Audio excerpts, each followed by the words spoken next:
자, 우여곡절 끝에 어쨌든 후보 자리를 되찾은 김문수 국민의힘 대선 후보 교체 시도 과정에서 불거졌던 이 내부 갈등과 후유증 수습이 지금 가장 시급한 상황이죠. 김문수 후보는 어제 의원총회에서 큰절까지 하면서 원팀을 강조했습니다. 국민의힘 대통령 후보로서 저 역시 더 넓게 품지 못했던 점에 대해서 이 자리에서 진심으로 사과드립니다. 특히 국민 여러분 얼마나 애를 태우셨습니까? 진심으로 사과드리고 더 잘하겠다는 다짐의 큰절을 국민 여러분들께 올려드리겠습니다.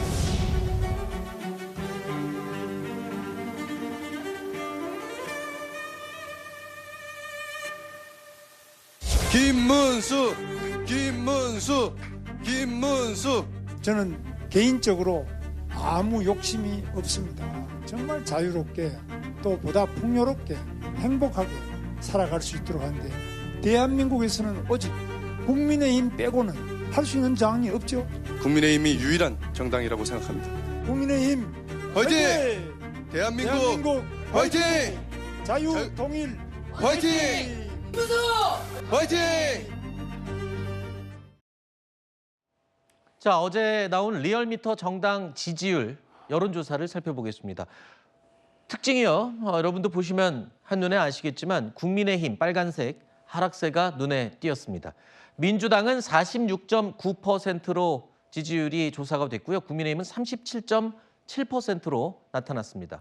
오차 범위 밖에서 격차가 벌어진 거죠.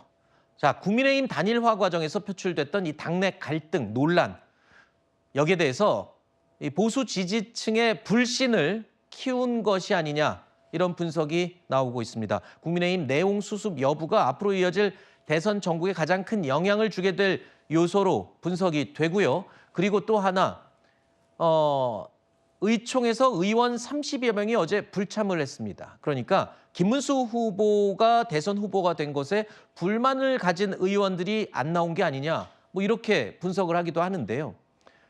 원팀을 강조한 데는 이런 분위기가 작용을 한 것 같습니다. 김문수 후보 같은 경우에서는 지금 워낙 분란이 심했기 때문에 좀 다 같이 원팀으로 한 마음으로 지지를 해줘도 지금 부족할 판에 불참한 의원들, 뭐 이런 것까지 지금 남은 기간에 다 수습할 수 있을지 모르겠습니다. 이게 가장 큰 관건인 것 네. 같습니다. 리얼미터의 여론조사는 5월 7일부터 9일이에요. 5월 7일부터 9일이라는 건 이 당이 후보 교체 사태의 어떤 정점에 섰을 때입니다. 그러니까 지금 이렇게 빠진 건 대부분 사실 보수 지지층이 이탈했다라고 저는 생각을 하거든요. 그렇다면 봉합이 돼야 되는데 엄청나게 제가 실망을 한 건 30명이에요. 30명의 의원들이 의총, 그러니까 지금 김문수 후보가 의총을 좀 해달라 하고 또 이렇게 여러 의원들에게 단일화에 대한 약속을 중간에 못 지킨 모습을 보인 것은 사과드린다라고 하는 과정을, 봉합의 과정을 가지려고 다 이렇게 오라고 이야기를 했는데 30명이 그것을 거부한 겁니다. 이게 가장 큰 지금 앞으로의 어떤 과제가 될 것 같고요. 그러면요, 예. 그런 분들은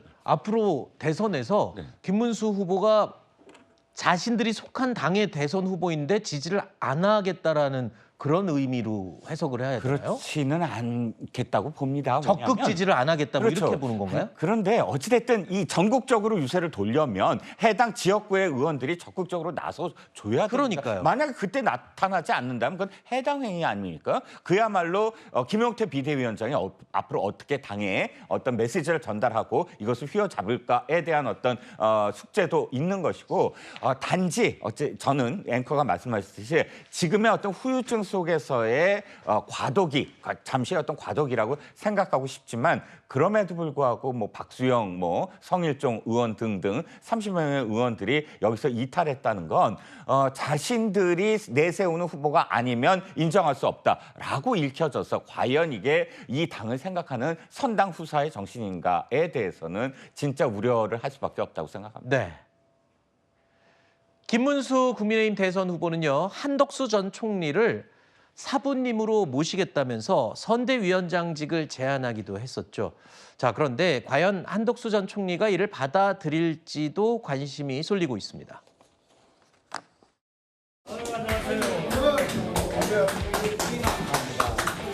모두가 똘똘 뭉쳐서 반드시 승리를 함으로써 이제까지 우리 한강의 기적을 이어가는 그런 노력들이 꼭 이루어지기를 바랍니다. 저도 제가 할 수 있는 일은 하겠습니다. 제가 사부님 모시겠습니다. 부족한 저를 격려해 주시고 또 도와주신다고 하니 선거대책위원장을 좀 맡아주셔서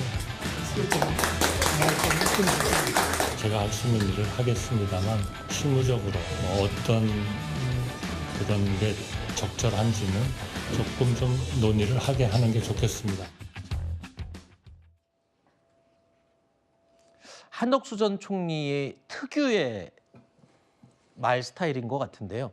일단은 할 수 있는 일은 다 하겠다라고 대답을 했지만 또 선대위원장직 권유에는 실무적인 논의가 필요하다면서 확답은 피하는 모습이었습니다. 한덕수 전 총리가 선대위원장을 맡게 된다면 혹시 갈등 봉합에도 속도를 낼 수 있지 않을까 기대하는 분들의 목소리도 있는데 글쎄요, 뭐 아직까지 명확한 입장은 확인되지 않고 있습니다. 국민의힘 내부적으로는 또 한 가지 해결 또는 좀 논의해야 될 문제가 또 있죠. 후보 교체를 놓고 극한의 갈등을 어떻게 보면 만들었던 장본인이 바로 국민의힘 지도부입니다. 권영세 전 비대위원장은 스스로 사퇴를 했습니다. 하지만 쌍권이라고 불리는 두 사람 가운데 한 사람, 권성동 원내대표는 직을 그대로 유지하고 있죠.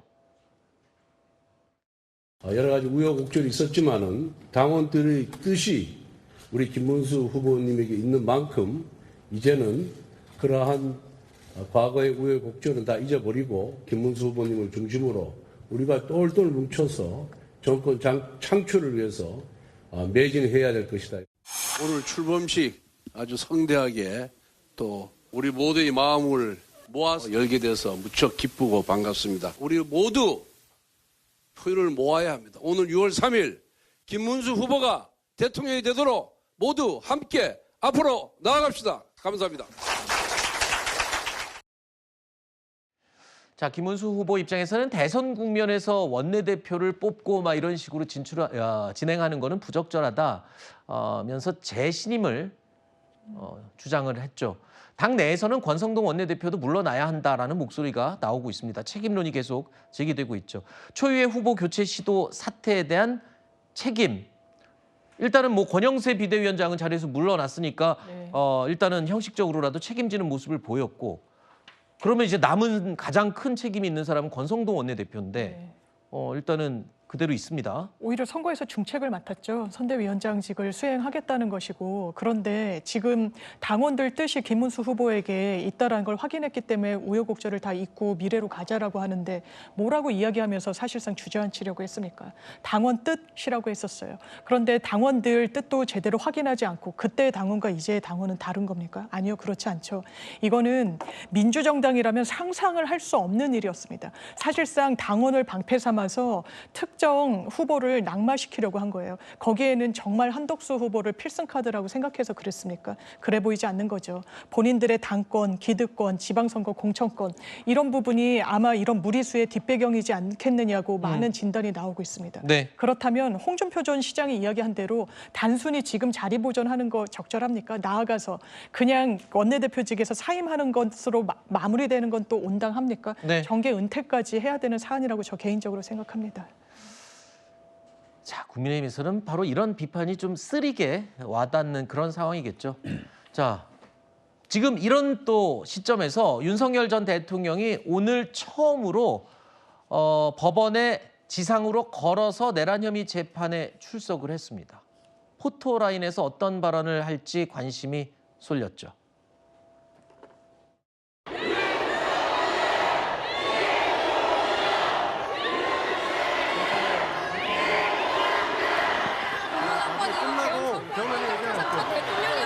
대선이 치르게 됐습니다. 이에 대해서 전 국민에게 하실 말씀 없으신가요? 자, 윤 전 대통령 지금 보신 것처럼 오늘 포토라인에 멈춰서지는 않았습니다. 그리고 말없이 법정으로 직행을 하는 모습을 볼 수 있었는데요. 자, 그런데 어제 윤석열 전 대통령이 오랜 침묵을 깼습니다. SNS를 통해서 김문수 후보를 공개 지지해 줄 것을 요구하고 나선 건데요. 자, 바로 이 내용이었습니다. 이번 국민의힘 대통령 후보 경선은 격렬한 논쟁과 진통이 있었다.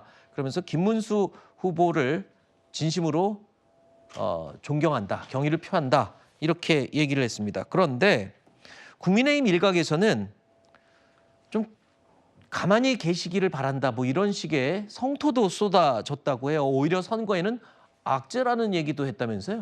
그렇죠. 지금 민주당이 가져가려는 구도가 윤석열 대 이재명이고 또 캐치프레이즈는 이겁니다. 내란 사태를 종식해야 한다. 이거 아닙니까? 그렇다면 윤석열 대통령이 부각될수록 자신들한테 유리하다라고 생각을 할 테고 결정적으로는 지금 내부의 단일 대우를 유지하는 데 과연 도움이 될까 하는 점입니다. 윤석열 전 대통령이 만약에 이렇게 계엄을 뜬금없이 갑자기 느닷없이 선포하지 않았더라면 이재명 후보의 사법 리스크는 사실은 예정대로 진행이 됐을 테고 기존에 앞으로 2년 후에 대통령 선거 이전에는 사법 리스크가 어느 정도는 그러니까 사법적인 어떤 판단이 공식적으로 확정됐을 텐데 이렇게 갑작스러운 계엄을 함으로써 사법 리스크를 완전히 회피하게 도와준 꼴이 됐다. 그리고 또 이렇게 갑자기 나서면서 또 한 가지가 한덕수 후보를 지지하려고 했었던 게 아니냐라는 또 의혹도 생겨요. 왜냐하면 만약에 정말 이런 어떤 메시지를 던지고 싶다면 5월 3일 날 냈어야 됐다. 네. 그 당이 정당하게 공정하게 치르는 어떤 그 전당대회를 통해서 후보가 나왔을 때 그때 했어야 사실은 공정한데 네. 이 상황에서 냈다는 건 한덕수 후보의 어떤 상황을 지켜본다. 미리 그것들을 다 상정했던 게 아니냐. 이런 의혹까지 나오고 있는 상황입니다.